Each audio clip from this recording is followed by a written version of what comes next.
Good morning, everybody, and welcome to the Freeths Diversity and Inclusion webinar. For those of you who have been on these webinars before, you'll know that we've done a series of lockdown webinars in the Sheffield Employment Team, and this is the latest in the series, looking at diversity and inclusion. My name is Tom Draper. I'm the head of department at the Sheffield Office for Employment Law. I have a team of 5 people, including myself. So there is Lil Ferguson and Toby Pockran, who are managing associates, and they normally join me on these webinars. However, today we have a guest speaker to introduce in a second. The other members of the Sheffield Employment Team are Lee Williams, who's a trainee solicitor, and Sahar Hamer, who is our new legal assistant who started with us last week. So just as a reminder about how these webinars work, we've muted you, not because we don't want to hear from you, we certainly do, and you will have ample opportunity at the end of the webinar to ask questions and interact with us, but it's just much easier to work in a way where we deliver the webinar and then we interact with you at the end. So that's the way it's going to work. There is also the opportunity to use the chat function in the webinar to ask questions as we go along, and we will we'll come to all those questions at the end. So in order to see the slides, if you want to move our faces to the top of the screen, and you will also see the chat function there as well. Today's topic is about diversity and inclusion, and I think a lot of the time when employment lawyers talk about diversity and inclusion, they take quite a negative approach. So they talk about discrimination, they talk about claims, and they talk about how to manage the risk of those claims. But I wanted to take a much more positive approach to those issues today. And I wanted to offer you some practical tips about how to make your organizations more diverse and more inclusive. And with that in mind, I've asked Rosie Clarke from Inclusive Employers to come along and speak to you about some practical ways that your organization can embrace this issue of diversity and inclusion, because not only does it make sense from an altruistic social point of view, but it also makes commercial sense as well, because a more inclusive and more diverse workforce is a happier workforce, it's a more profitable workforce, and often you reflect your customer base a better way, and it allows you to be open to more and varied ideas. So there are loads of good reasons why we should have a look in a bit more detail at how to make our workplaces more inclusive and more diverse. So just having a look at this morning's agenda, Rosie is going to take you through recent events in diversity and inclusion. Then she's going to look at an organisational approach to D&I, common mistakes, dealing with any resistance, and then I'm going to cover at the end a legal recap on discrimination, positive discrimination and positive action. So I'm envisaging a kind of a good cop, bad cop situation here, with Rosie very much being good cop and then me being bad cop at the end, because there is a need to have a look at the legal side of things and the issues that discrimination can cause in the workplace as well. So that's the kind of approach we're going to take this morning. So without any further ado, I'm going to hand over to Rosie to take you through her good cop part of the talk. Thanks, Rosie.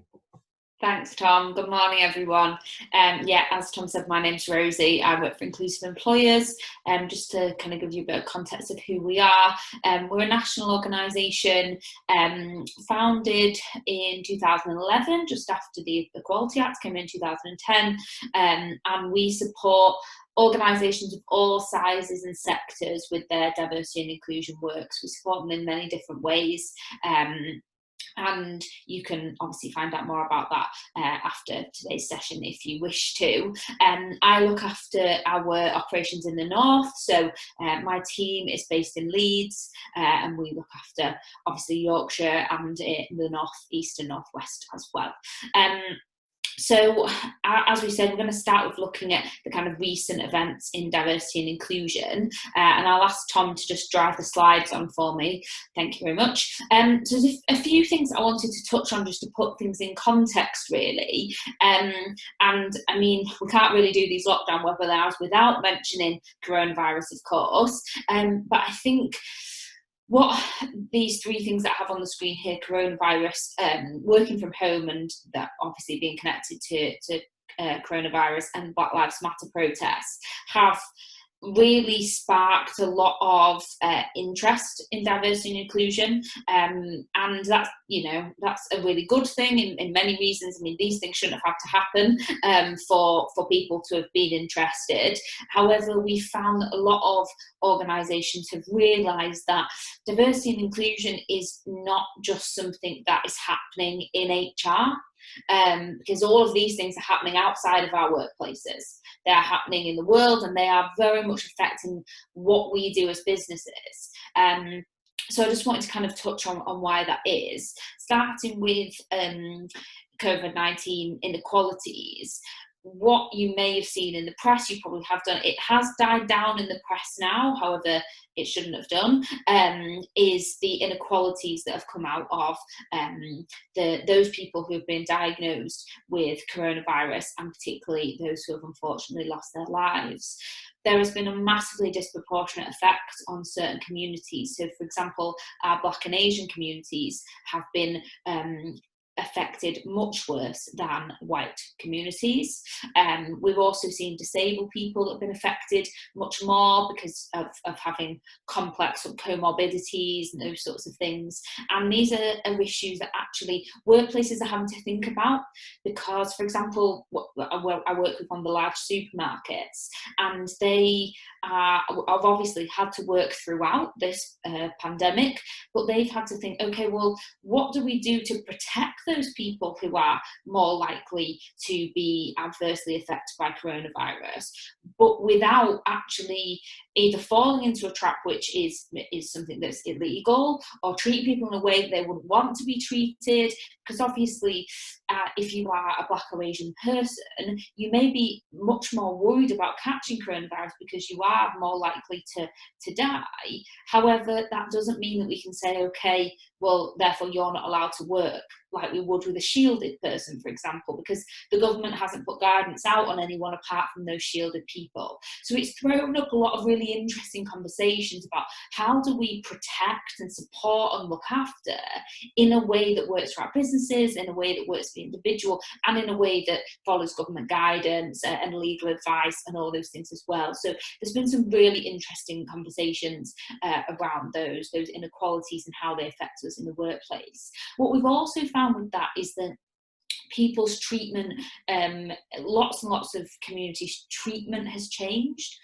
So, for example, Chinese workers have reported an increase in hate crime, hate speeches towards them, particularly with this, Donald Trump calling it the Chinese virus, and that very much being in the press around, obviously, Wuhan being the start of the outbreak, and Chinese people feeling that actually people have been really saying some very horrible negative things to them in the UK, and what does that mean for them, the discrimination that they may face moving forward now. Lgbt communities, I've heard a couple of colleagues who have reported to me that actually one colleague of mine, him and his male partner were walking down the street and someone pulled up their car, it is at the start of the pandemic, and wound down their window and shouted and said, hey, you're not allowed to be with someone from another household, because they'd assumed that two men wouldn't be living together. Now that's really humiliating on the street, and something that actually, again, is flagging up the inequalities in society, which obviously affect people in the workplace. Coming on to kind of working from home then, working from home might have been something your organisation was already doing, and you may have found it easier, some of you may not. Some of you, it might be the jobs that you have to do in your business, thinking about some of you in kind of manufacturing, those sorts of roles. Actually, you can't work from home, it's not actually possible. What we have found with working from home is that it was a really, really inclusive, great thing to offer in organisations when it was a choice. Now it became not a choice, things changed a little bit. For some people, they found it easy. They have working at home environments where they were able to concentrate, they were able to feel safe, be productive, whereas that's not been the case for everybody. We have had reports where people had never disclosed to anyone at work that they were living in a household that was unsafe, either through domestic abuse or through living with others that maybe made their environment unsafe, and they are being asked to work from home. And I don't know if there's the same poster campaign across the rest of the country, but driving around Leeds in the last few months, there's a big poster campaign that says abusers have always worked from home, and I think that's a really, really powerful message there, because actually it's fine when it was a choice. However, when it's not a choice, how are we meeting the needs of those individuals? Are they safe? Are we putting them in a situation where they're not safe? And also just things like, you might be safe, but you might obviously have children at home, small children who can't kind of sit and get on with the tasks on their own. They need your attention, and for safety reasons, they need you to kind of be around as well. That can be very difficult. And we have had reports that that's kind of causing conflict in teams as well. So people saying, well, I don't have kids and therefore I'm having to do more work than my colleague who's been allowed to look after her kids all day and not kind of do as much work, and that's kind of causing some tensions, which can be quite difficult, and obviously things that people can't help, particularly when the schools were closed. There was no other choice but to do that. The final thing that's really important at the moment, and is always important, but particularly in the press at the moment, is the Black Lives Matter movement. This is not a new movement at all. It's new into a lot of people's consciousness, and it's definitely new into some of the mainstream kind of headlines. However, the Black Lives Matter movement has been going on for many, many years. Obviously, some of the recent deaths in America have sparked further protests, but it's really important that we don't see this movement as an American problem, because it absolutely isn't. We have really disparate, even with coronavirus, we had disproportionately affecting Black communities. However, every outcome for Black people in the UK is worse than their white counterparts. Education's worse, healthcare's worse, even things like as a Black woman who gets pregnant, you are 4 times more likely to die in childbirth or childbirth related things than a white woman. So there is huge disparity in Black experiences here in the UK than there is white experiences. So we need to not forget, we need to not sort of think just because we don't have the same stories of police brutality, and particularly because people in the UK aren't armed in the way that people in the US may be, it doesn't mean that this is a problem for someone else. We still have our own issues here, and it's really important that we address those, and that for those of you who have a racially diverse workforce, we need to be thinking about talking about this issue, because if we don't talk about it, silence is what makes things worse, and silence can be read as you not caring, even if you do care, particularly to Black colleagues who might be thinking, well, why are all these other organisations coming out with statements and actions? Where's my organisation? Why aren't they coming out with anything? And does that mean they don't value or they don't understand the lived experience that I have here in the UK. So I'll kind of come on to some of the things we can do about each of these, but I just wanted to sort of put us in the context we're in at the moment. So we'll move on to the next slide then. Rosie, yeah. Rosie, just before we do that, the sound is a bit intermittent from you. Okay. Do you want to try turning your video off? Yeah, sure.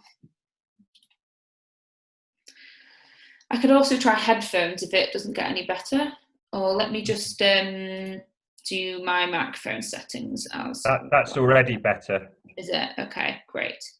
I've sat right forward up against the screen, so that should be better. Okay, let me know, Tom, if it gets worse. I can try headphones as well.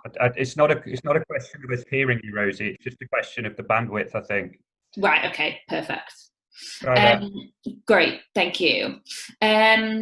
So an organisational approach then. The first thing we need to think about is kind of the information gathering. So a lot of organisations come to us at Inclusive Employers and they say, what should I do? What should I start with when it comes to diversity and inclusion?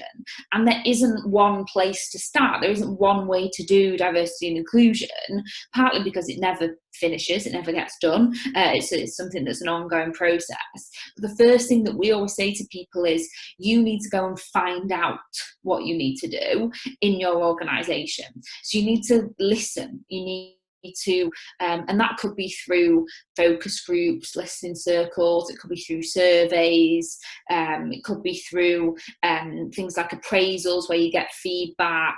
Anything where you are gathering information from your employees will help you to work out, well, where are our problem areas, where are the things where actually we're doing really well and we need to keep that up, where are the things where we can improve, because that always gives you a sense of where you can start. The next thing is getting some leadership buy-in. So some of you on this call might be leaders yourself, others it might be that you report into leaders. What we find is that we often get diversity and inclusion managers, HR directors come to us with, all the best will in the world and, really dedicated to this and wanting to do loads, but they are fighting a very difficult battle if the leadership in the organisation is not bought in. Or they're bought in on a very superficial kind of level where they'll say, yes, obviously we want diversity and inclusion, but actually they won't give any time or a resource to do anything about it. So you need to kind of work out where your leaders are at in their kind of mindset and whether you need to bring them on a journey with you or whether actually they're already very committed and want to make change and are kind of open to the difficult things as well, because ultimately as a leader, when you get feedback from the organisation, it's not going to be 100% positive. That's just life, and as a leader that can be really difficult to hear, particularly if you have been at leading the organisation for a long time, or if you founded the business. It can feel very, very personal, but it's not personal. Every single organisation in the world can do better at things, but getting that leadership buy-in and deciding and talking to the leaders about, are they ready to have some of those difficult conversations, is important. The next thing is getting some of the basics right. So, definitely speak to Freeths about the kind of the legalities, making sure that you have good bullying harassment policy. You might want a diversity inclusion policy. You might want to look at things like making sure there's things around discrimination in your recruitment policy, so that you've got some of the sort of building blocks are there and they're kind of set in stone for people. And then you also want to look at collecting some data on your workforce. Collecting data is something that will go on forever, because no organisation will ever have 100% of everyone's protected characteristics and other information on a system, because there'll always be some people who don't want to give you that information. So it is an ongoing process, and of course with turnover you'll always have new people to collect that data on.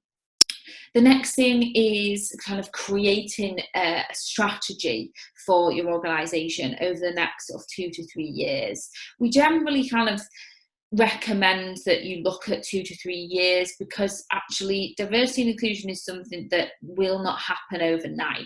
You don't go from being an organisation that hasn't done much on this to being one that is wonderful and has done absolutely everything within kind of 12 months.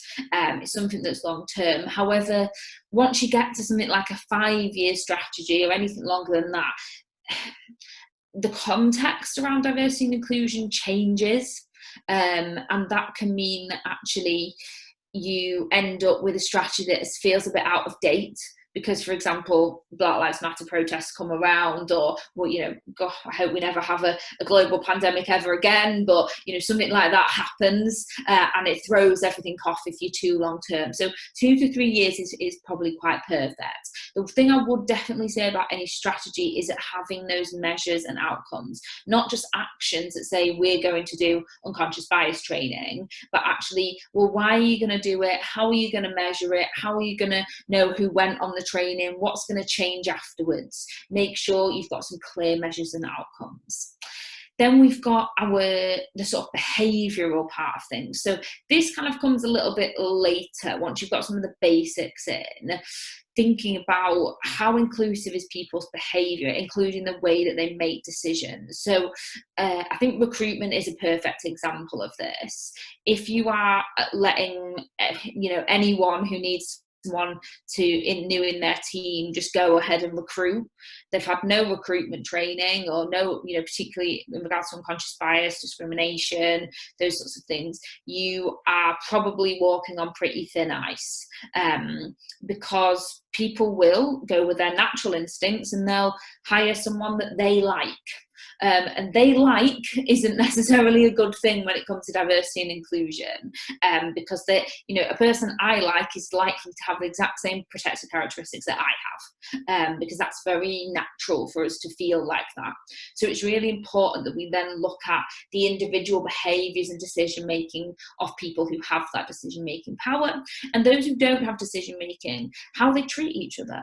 How do they thinking about things like bullying, harassment, banter that's getting out of hand. How are your employees treating each other? How are they, what language are they using talking to each other? And that can be quite difficult to tackle in certain industries. So I've done quite a lot of work in construction, and language on construction sites would never be seen as acceptable in offices. But it's acceptable in that context, or it was seen as acceptable. So you have to think about your context and actually what changes you may need to make, and how far you've got to come with that behaviour, because for some people it's a long journey. And ultimately it is about kind of continuous improvement. As I said, you never get to the end, and that I think can feel a little bit difficult, because diversity and inclusion is not a project, and anyone who sort of comes to me and says, oh, we've got a 12-month project on diversity and inclusion, I always think, right, we've got a problem here, because it won't be done in 12 months' time. I'd love to say it would be done in 12 months' time, but ultimately I wouldn't have a job, would I? So maybe I'm glad that it's something that's more long term, because people change. Societies change, our expectations of work change. I'm sure the Freeths team will tell you employment law changes as well, and it's ever evolving, and we're ever getting kind of new expectations. It used to be that people go to work and frankly be treated absolutely awfully, and that was just fine. As long as you got paid and you turned up, that was fine. But that we don't expect that anymore, and our sort of society and systems mean that we can have more, and that will continue as well. And particularly, I'm no EU expert in any way, but I think things will change as we come. I know we sort of have left the EU now, haven't we? But through this transition phase, things will change further as well, because we're going to obviously be making some of our own decisions and laws and things like that as well. So I want to sort of touch on some of the common mistakes. I know me and Tom said we play good cop, bad cop, and I don't want to be too bad cop about this mistakes, but I think it's important that that you're aware of some of the things. So the first thing is kind of a misunderstanding of the Equality Act. So I'll let Tom kind of recap on that later in the session, because it's complicated. That's why we hire lawyers, right? Because we don't want to have to deal with all of that. It's very complicated.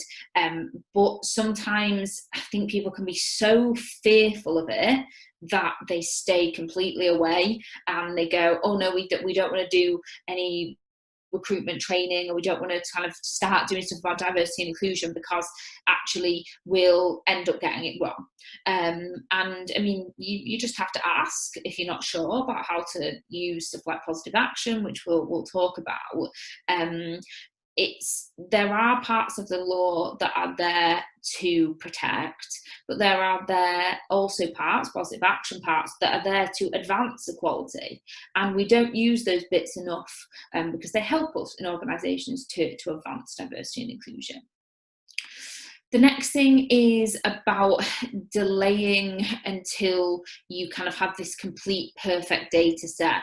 We often get organisations who say, well, we're going to start doing some action on diversity and inclusion when we found out what our entire workforce. So everyone's filled in their data monitoring form, or however you may collect it, or when we've got loads more survey data or whatever. And as I said, you'll never have an entirely complete data set, and it shouldn't stop you from taking some actions. So even, for example, when people say we haven't collected any data yet, well, you will have sex data and you will have age data, because for employment rights checks and HMRC and that sort of thing, you have to have taken someone's passport or similar, so you'll have their sex and their date of birth. So you've always got some basic stuff, and you can start looking at, okay, well, how male female balanced is our workforce based on that sex data, and that could be an area in which you start with. Or is it that we've got a really aging population and we need to look at things like apprentices and bringing in graduates and all those sorts of new schemes as well. So you'll always have something to start with whilst you're collecting things like ethnicity or sexual orientation, disability, etc. But also you can start with the culture of the organisation, so it doesn't have to be about a protected characteristic. The big thing I would say when organisations trying really hard with diversity and inclusion and not kind of seeing the results is that they forget about communicating, or they communicate in a way that is not frequent enough. So they might sort of launch a diversity inclusion strategy, for example, send out a big email or get the CEO to do a video or something, and they go, yes, we communicated it. However, 2 years goes by and no one's heard of it ever again. And it might be that in the background, loads has been happening. You've been making real waves and making some fantastic changes. But if you don't tell people, they will assume you've done nothing. And that means that they start to not trust you. The next time you try and launch something to do with diversity and inclusion, or you say, we want people to come for a focus group or a staff network or something, they'll go, oh yeah, whatever, we know what you like, you say all this and you don't do anything. And so it's so important that you keep really regular communications. And even if it's a case of saying things haven't moved forward on this because of a pause for coronavirus or whatever, then that's fine. But tell people, because they will fill in the gaps if you don't actually fill them in with the truth. The next thing is you can start with focusing on certain protected characteristics, but I think one of the big mistakes that people have is they become overly focused on one or two things. So particularly if you are in a sort of STEM field, so science, engineering, that sort of field, sex, you might call it gender, has become the be all and end all of diversity and inclusion, because it is a very male dominated industry, and I appreciate that. However, being absolutely everything is about getting women at leadership, everything is about getting women at leadership, women in leadership, women in leadership, makes a lot of people feel like you don't care about my individual experience. Or if you are, for example, a disabled member of staff, but all the diversity and inclusion talk, it really, they call it diversity and inclusion, but what it is about is gender pay gap or women in leadership. It starts to again make people feel like you don't truly understand this as what we call the intersectionality of people, which is the intersectionality is when protected characteristics cross over. So obviously I am female, but I'm not only female. I also consider myself to be disabled. I have a race, I'm, religion, etc. So you're not thinking about the intersectionality of individuals. So yes, have a focus, because it might be there's certain areas in which you need to make change, and sex might be one of those areas. However, always have some stuff around inclusion of everyone and culture within your organisation. The other thing is that there is often a kind of lack of expertise around diversity and inclusion in the HR team, and that's no fault of the HR team, because frankly, if you've done something like CIPD, there is hardly any learning on diversity and inclusion. I believe that is increasing, but particularly if you did it in the past, it wasn't included.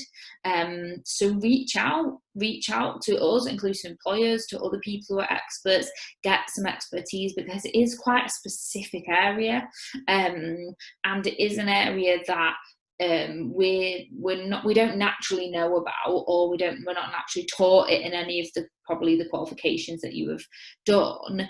It's something you have to very specifically go and kind of start a career in it, or try to learn in different ways. We do offer a Chartered Institute of Management Diversity and Inclusion level 4 and level 6 programme, but we're the only people in the country that offer that, and we only started it 2 years ago.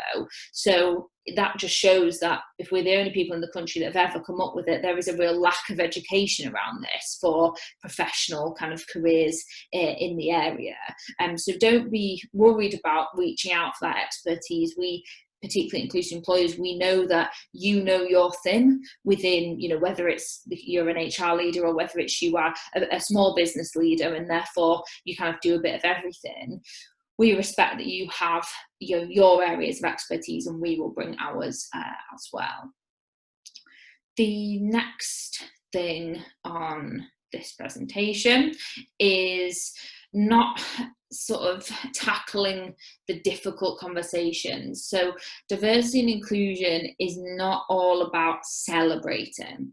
So I think Pride is a wonderful thing, for example, and we celebrate in summer, unfortunately not so much this summer, with our LGBTQ colleagues in Pride. However, Pride started as a riot. That's the history of Pride is the Stonewall riots, and they were a political statement about the mistreatment, discrimination, murder of LGBTQ people. We have to balance these difficult conversations, like Black Lives Matter, like the inequalities for so many groups in society, with the celebration, which is, I appreciate you for who you are, and I want you to be your full self at work, and I want you to be proud of whoever you are, however you identify. We find that a lot of organisations are really good at the celebrating, because it's nice and it's reasonably easy, but they struggle with tackling those really difficult conversations where we have to look inward and we have to realise, for example, white privilege at the moment. I'm running a session next week for one of my retail clients around white privilege and talking about what that is and what that means. What that means is me really reflecting on the things I've been afforded and given in life because I am white, and I didn't choose to be white and I didn't work hard for it. It's just something I have.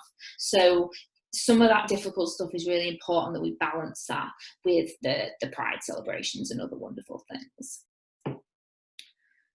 So I'll hand, we've got dealing with resistance before I hand back to Tom then. So a few things to think about when dealing with resistance, which you're likely to get.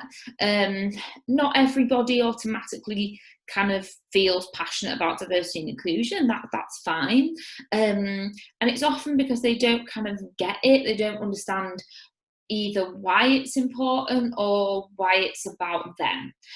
And going back to what I said earlier, if you only focus on one protected characteristic, a lot of, for example, if it's all about women in leadership, the men in your organisation will go, diversity and inclusion is not about me.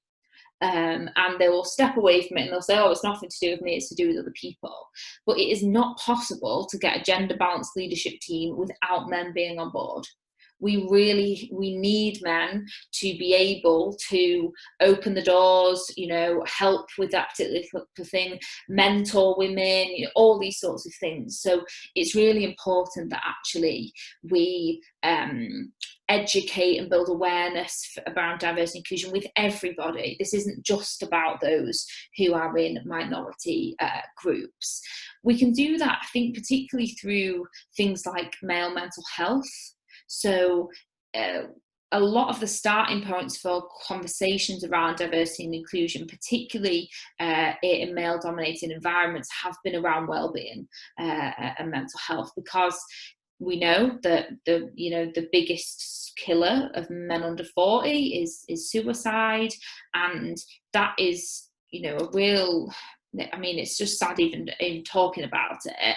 It's something that actually we as organisations can do. That we can talk about male mental health, we can talk about looking after people, and that can open the door then to talk about, well, what is it that makes people want to or not want to, feel like they have to end their lives. And some of that can be, well, actually, if they are an LGBTQ person who isn't accepted by their family, then that's a contributor. So it can really start to build into other areas.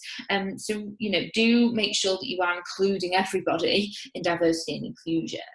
Some of it is also the fear of the unknown, or fancy word for this sort of thing is psychological safety, which is how safe does an individual feel to be open with their views, their beliefs, be themselves in an organisation or in a field.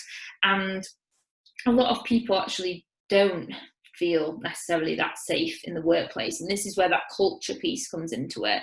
Making sure our workplaces are safe, secure environments is really, really important for everybody. It doesn't matter what protected characteristics you have or not. That's a way of building an inclusive culture that ultimately supports diversity. Some people will express prejudiced views. If you have a large workforce, that's pretty inevitable. At some point, someone will express some prejudiced views. And this is why I said about getting some of the basics in. So things like a diversity and inclusion policy or bullying harassment policy is important, because if someone expresses a prejudiced view, it's very hard to challenge them if you haven't got anything that says they should have done differently. And the Freeths legal team, I'm sure, will tell you that they've signed a contract when they work for you, and that contract says that they have signed up for various things, and some of those things are the policy framework of your organisation. And if you don't have any policies that say you can't express prejudiced views, then you can be kind of stuck a little bit. We must make sure we do have that. We must also make sure that we deal with it. If we just let it go on and on, if we just sort of give someone a slap on the back of the wrist, as it were, for expressing racism, then they'll continue to do that because that's their views, and ultimately we'll end up in a really difficult situation. We'll have a discrimination claim or something that is much, much worse, and we could have avoided if we had put some of the right building blocks in place. So make sure that you do deal with well, I mean, racism is never the small stuff, in my opinion, but the behavioural stuff where people might express views that are unacceptable. I'll hand back to Tom now, but obviously I'm here for the rest of the session to answer your questions and things like that, who can recap on some of the legal framework. Great, fantastic, Rosie. Thank you so much. I hope everybody enjoyed listening to that and took some really good practical tips away with you, so you can start looking at some of these issues within your organisations. I would encourage you to have a look at the Inclusive Employers website, and Rosie's details are at the end of these slides, which you've all been sent ahead of the webinar. So if there is anything you want to pick up with Rosie offline, if any of these issues that she's talking about you want to look into with her in a bit more detail, then I'm sure she would welcome you getting in touch with her. So in terms of discrimination, which is obviously the negative side of the topic, I thought it would be helpful just to recap that for you and then look at the law and what the law permits us as employers to do in respect of diversity and inclusion. Because, as Rosie was saying, one of the issues that employers perceive is that some of the stuff that Rosie is advocating can there's misperception that the law can put a barrier to doing some of that stuff. So I'm going to have a look at that as well in a minute with you. So in terms of a recap on discrimination, there are a number of protected characteristics written into the law under the Equality Act, which is age, race, sex, sexual orientation, disability, marriage and civil partnership, gender reassignment, and religion or belief. And employees can be discriminated against in respect of any one of those 8 protected characteristics. In terms of the types of discrimination, most people will be familiar with direct discrimination. That is where one person treats another person less favourably because of a protected characteristic. And that often is hidden from view sometimes, and the law creates this idea of a reversal of the burden of proof, which is a technical legal phrase, but essentially it means that if a claimant can show enough information which could lead an employment tribunal to find that there has been discrimination, then it is then for the employer to show that discrimination wasn't the reason for the less favourable treatment.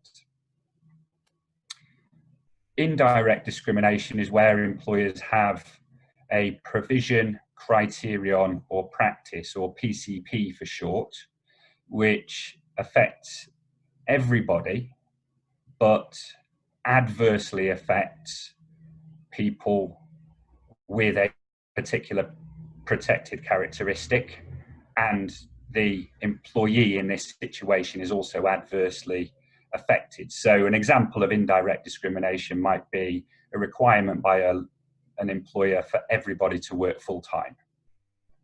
In that situation, it's clear that women will be particularly disadvantaged because women are more likely to have caring responsibilities that would prevent them from working full-time. So what is on the face of it not a discriminatory practice, in reality, because of the way the indirect discrimination law is written, it is indirectly discriminatory against women. The difference between indirect and direct discrimination is that indirect discrimination can be justified as if it's a proportionate means of achieving a legitimate aim. Looking at harassment then, that is unwanted conduct that creates a intimidating, hostile or degrading environment for an employee related to a protected characteristic. So everyone will be familiar with sexual harassment, but harassment can happen in relation to any of the 8 protected characteristics, and all that needs to be in place is that an employee is put into a situation where they feel intimidated, degraded, or humiliated in the workplace. And then victimization. Victimization is where an employee alleges discrimination or makes a claim for discrimination in an employment tribunal and is then treated detrimentally as a result of doing that.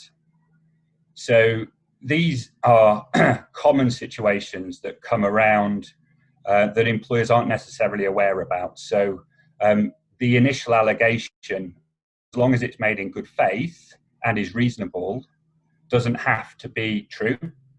So an employee could allege that they've been harassed, for example, and when you look into it, the harassment didn't take place in the way that the employee suggested. But if you treat that employee making the allegation of harassment detrimentally, you don't promote them when they should have been promoted, or you stop their access to training, you stop inviting them to meetings, and that's linked to the fact that they have raised an allegation of discrimination, then that would be victimization. And it's often one of the areas of discrimination that employers forget. Disability discrimination has 2 separate areas of discrimination in addition to the 4 listed there.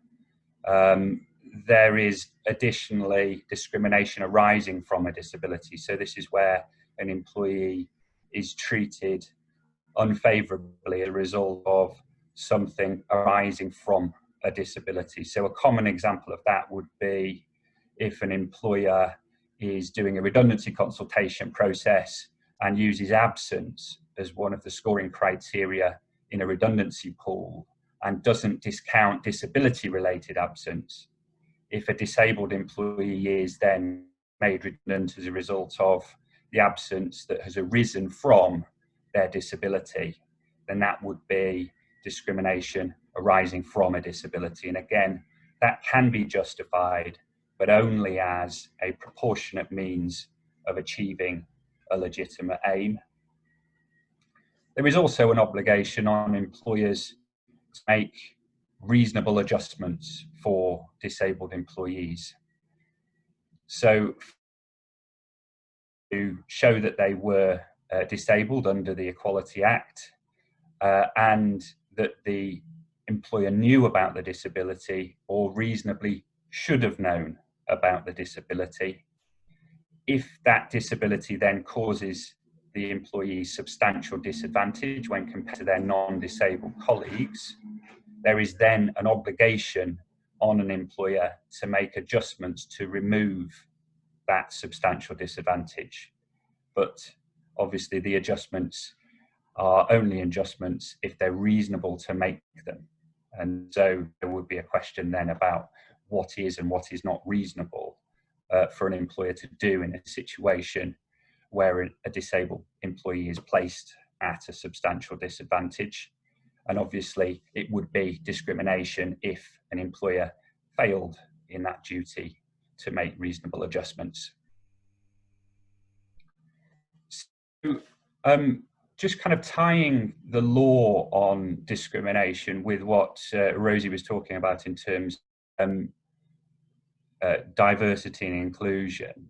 And there are 2 different types of positive action that can be taken in terms of diversity and inclusion.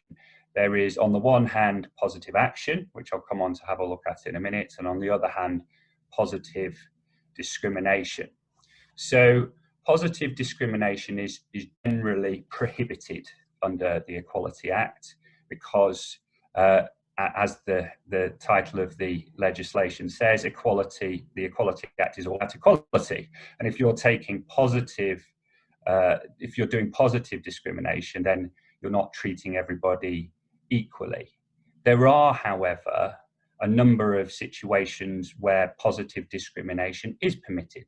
So firstly, where it's a genuine occupational requirement. So you might advertise, for example, for a female PE teacher, because that PE teacher would need to go into the engine room in a school. And obviously it's an occupational requirement for that teacher to be female. So you can recruit in that situation only for women, but only if it's a proportionate means of achieving a legitimate aim, and it is a genuine occupational requirement that that person is of a particular protected characteristic.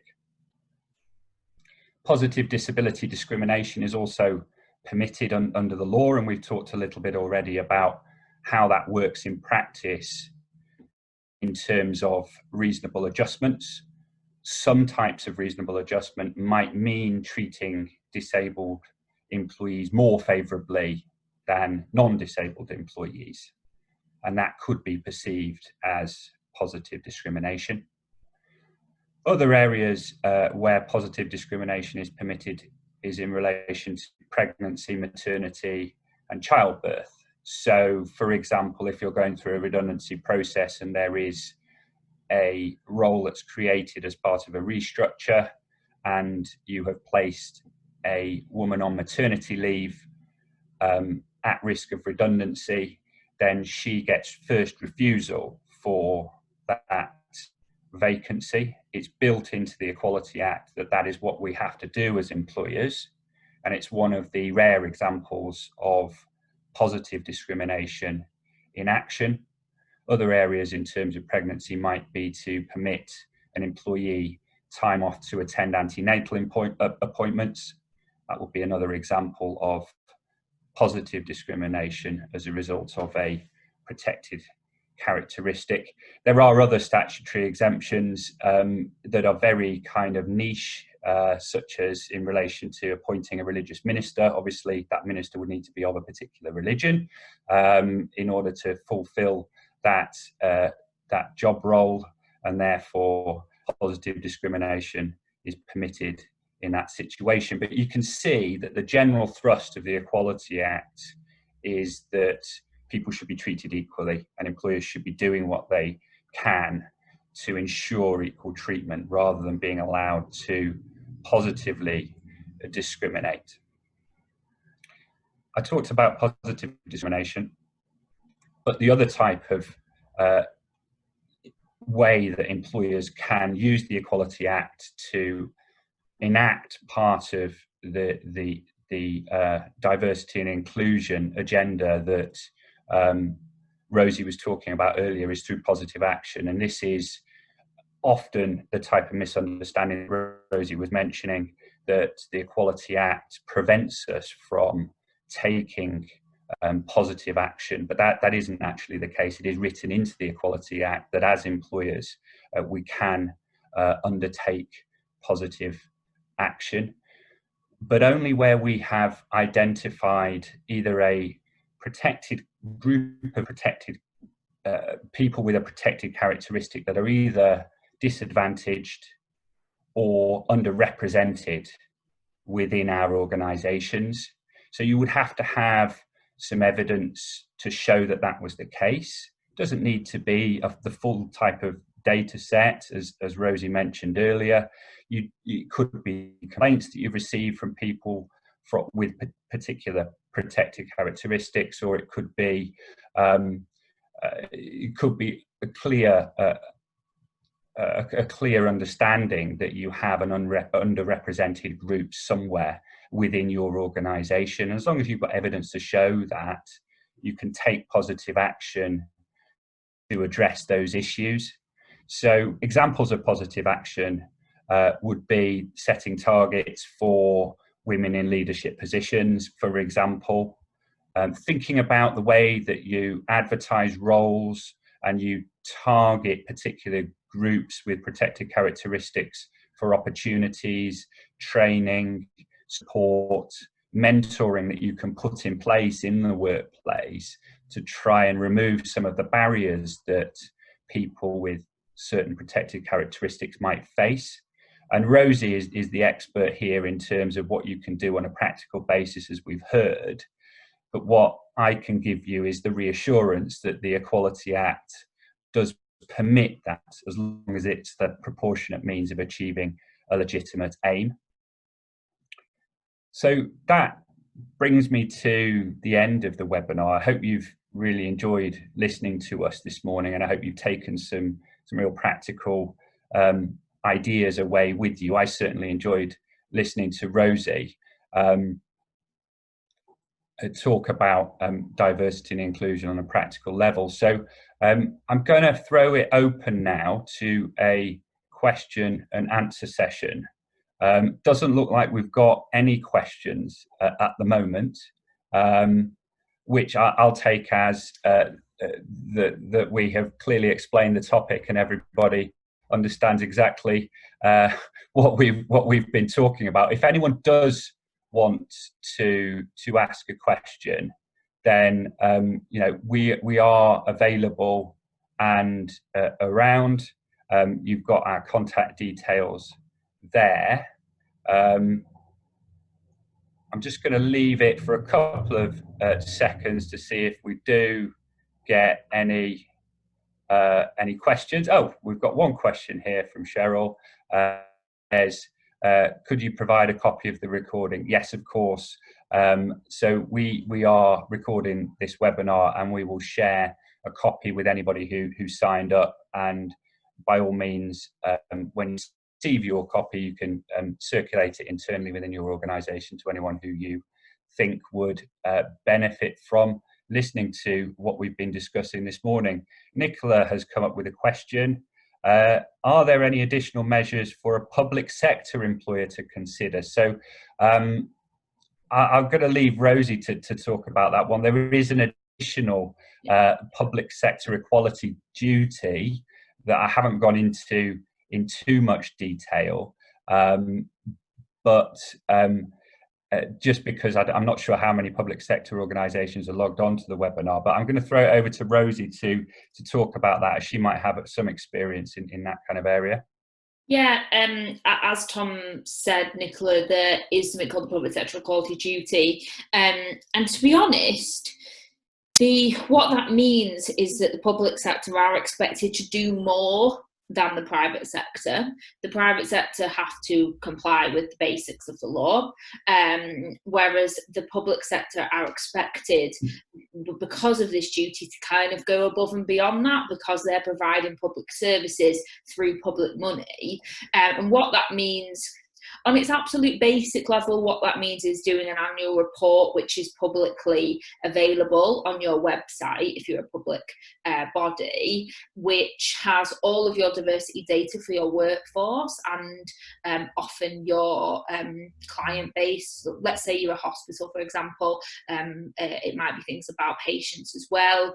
It will say what you did that year in regards to equality and diversity, what your plan is for next year, and it will kind of sum up really what we call what you've done to foster inclusion and diversity. So what the public sector equality duty is very clear on is that as a public sector body, you have a legal responsibility to foster good relations. And what that really means is that you will think about how communities work together, and how, for example, if you're a hospital and you have let's say you have a clinic where you have got people whose first language isn't English coming into that clinic, what are you going to do to mean that the doctors and the patients can communicate adequately about medical matters? So things like an appropriate interpreter and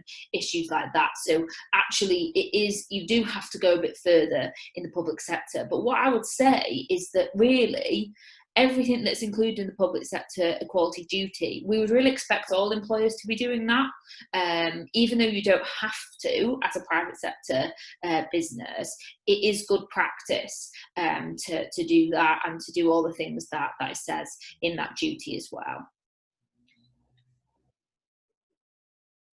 Great, thank you, Rosie. That's really good. Did that answer the question, Nicola? Oh yes, Nicola said thank you, Rosie. Wonderful. Right. Well, I'm going to draw the webinar to an end there. Thank you very much for joining us this morning. Before I go, I am just going to mention a couple of dates for your diaries. There is a Freeths Pensions webinar coming up on the 17th of July that might be relevant to any HR managers or organisational leaders here looking at issues to do with auto enrolment. So have a look at the Freeths website.